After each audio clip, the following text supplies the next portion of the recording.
Good morning সবাইকে। আশা করছি সবাই খুব ভালো আছো, সুস্থ আছো। আমরাও খুব ভালো আছি। এখন তো বর্ষাকাল, সারাক্ষণ আকাশের মুখ ভার, বৃষ্টি ঝিমঝিম করে সারাদিন পড়ছে। যাই হোক, সকালের আজকে ব্রেকফাস্টে বানিয়েছিলাম চাউমিনের মতো ম্যাগি। তোমরা কে, কে খাও বলো? আমাদের তো ভীষণ ভালো লাগে। আমরা মাঝে, মাঝে এটা করি। তো তোমাদের দাদাকেও ব্রেকফাস্টটা দিয়ে দিলাম। আমিও খেয়ে নিলাম। খেয়ে-দেয়ে এবার রান্না করতে চলে আসলাম। কি বেশি গো, কিছু করব না। হ্যাঁ, বলো।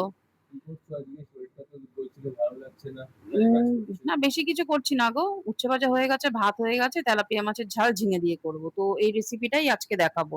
ঠিক আছে। ঠিক আছে? এই যে লঙ্কা রসুন বেটে নিয়েছি, তার মধ্যে নুন হলুদ মিশিয়ে নিয়েছি। মাছ অলরেডি ভাজা হয়ে গেছে। তো মাছ ভাজার তেলেই আমি কালো জিরে ফোড়নটা দিয়ে দিয়েছি। এই যে ঝিঙেটাকেও কেটে জল ঝরিয়ে রেখে দিয়েছি, কারণ ঝিঙে থেকে প্রচুর জল বেরোয়। তো যাই হোক, তেল গরম করে তেলে কালো জিরে ফোড়ন দিয়ে দিয়েছি। এবার দিয়ে দেবো পেঁয়াজ কুচি। পেঁয়াজটাকে ভালোভাবে ভেজে নেবো। পেঁয়াজটা ভালোভাবে লাল, লাল করে ভাজা হয়ে যাওয়ার পর টমেটো কুচিটাও দিয়ে দেবো।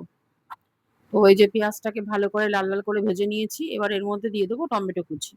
এবার এই টমেটোটা আর পেঁয়াজটা ভালো করে মোটামুটি ভাজা, ভাজা হয়ে গেলে তারপরে বেটে রাখা লঙ্কা, রসুন, হলুদ গুঁড়ো, নুন একসঙ্গে আমি এড করে দিই। সব একসঙ্গে মিক্সিতে বেটে নিই।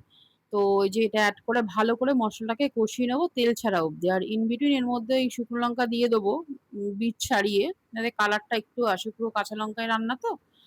তো যাই হোক, এই যে তেল ছেড়ে গেছে, এবার ধুয়ে রাখা ঝিঙেটাও এর মধ্যে দিয়ে ঝিঙের সঙ্গে মশলাটা পুরো ভালোভাবে মাখিয়ে নেবো। আর ঝিঙে থেকে একটু জল বেরোয়, এখন কোনো জল দেবো না। ঝিঙের জলে পুরো ঝিঙেটা সেদ্ধ হয়ে মশলায় মাখামাখি হয়ে ভালো করে কষিয়ে নেবো।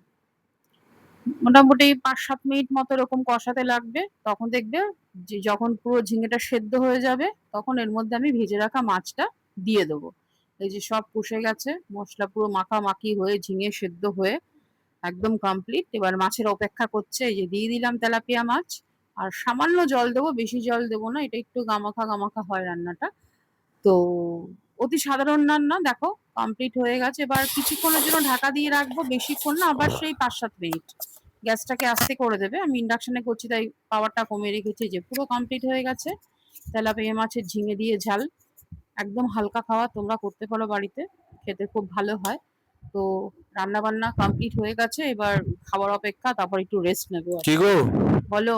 হলো রান্না? হ্যাঁ, কমপ্লিট।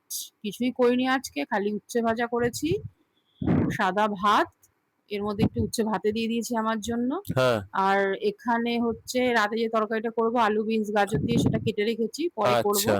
আর এই যে তেলাপিয়া মাছের ঝাল। চলো পটপট খেয়ে নিই, তারপর হ্যাঁ, একটু চলো। রেস্ট নিয়ে নিই। ঠিক আছে। তো দুপুরে খাওয়া-দাওয়া করে সন্ধ্যাবেলা একটু লাল চা, চিড়ে ভাজা খেয়ে নিয়েছিলাম।